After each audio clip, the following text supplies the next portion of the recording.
سلام كمسك الختام. به نام خداوند بخشنده و مهربان. الحمد لله رب العالمین والعاقبة للمتقین والصلاة والسلام علی نبینا محمد و علی آله و اصحابه اجمعین. السلام علیکم و رحمت الله و برکاته. درس نوبتی این حرف شین می باشد. برای یافتن مخرج این حرف پیش از این حرف الف و فتحه می گذاریم. اش. مخرج حرف شین این مابین کام و زبان می باشد. بین زبان برداشته به کام نزدیک می شود ولیکن نمی رسد. اش. حرف شین حرفی چهار شکله بوده پیش از خودش و بعد از خودش به حرف دیگر پیوست می شود. حرف شین با فتحه چنین خوانده می شود. ش. با کسره چنین. شی. با ضمه چنین. شو. لبها به پیش برآورده می شوند. شو. حرف شین در اول چنین نوشته می شود. از طرف راست به طرف چپ در بالایش 3 نقطه به حرف بعد از خود پیوست می شود و در بین چنین نوشته می شود. از طرف راست به طرف چپ در بالایش 3 نقطه به حرف پیش از خود و بعد از خود پیوست می شود و در آخر چنین نوشته می شود. از طرف راست به طرف چپ در بالایش 3 نقطه قسمش از خط می گذرد و به حرف پیش از خود پیوست می شود و در علاهیدگی چنین نوشته می شود. اکنون بیایید با هم مثال ها را می خونیم. مثال اول: با ضمه شین با سکون بوش. مثال دیگر: شین با فتحه را با سکون شر. مثال دیگر: شین با فتحه قاف با سکون شق. حرف قاف با سکون حرف قلقله می باشد.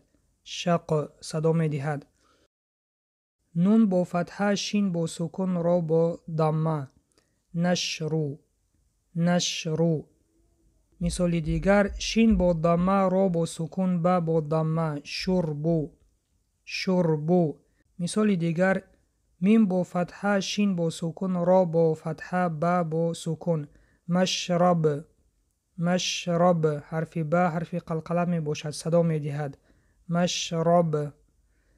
مثال دیگر: میم با ضمه شین با سکون تا با فتحه ح با کسره را با سکون مشتهر.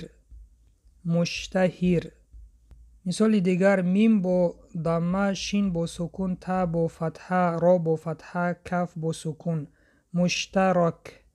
مشترک. الف با کسره شین با سکون تا با فتحه ح با فتحه را با فتحه اشتهرا. حرف را قفس خوانده می شود به سبب فتحه اشتهرا. مثال دیگر: یشتهرو. مثال دیگر: ابرنشقه. مثال آخر: یبرنشقو. بیایید مثال ها را بار دیگر تکرار میکنیم. بوش شر شق نشرو شربو مشرب مشتهر مشترک اشتهرا یشتهرو ابرنشق یبرنشقو. این بود پایان درس امروزه. وظیفه خانگی قاعده، شکل‌ها و مثال‌های حرف شین را در دفتر کاری خود بنویسید. سعی و کوشش کنید تا الفبای عربی را به آسانی آموخته به قرآن خوانی شروع کنید. در آخر دعا می‌کنیم که خداوند به شما آسان گرداند تا خواندن کتابش را تیزتر از خود کنید و دعا را در حق ما فراموش نکنید. و سلام بر آن شخصانی که راه هدایت را پیش گرفتند.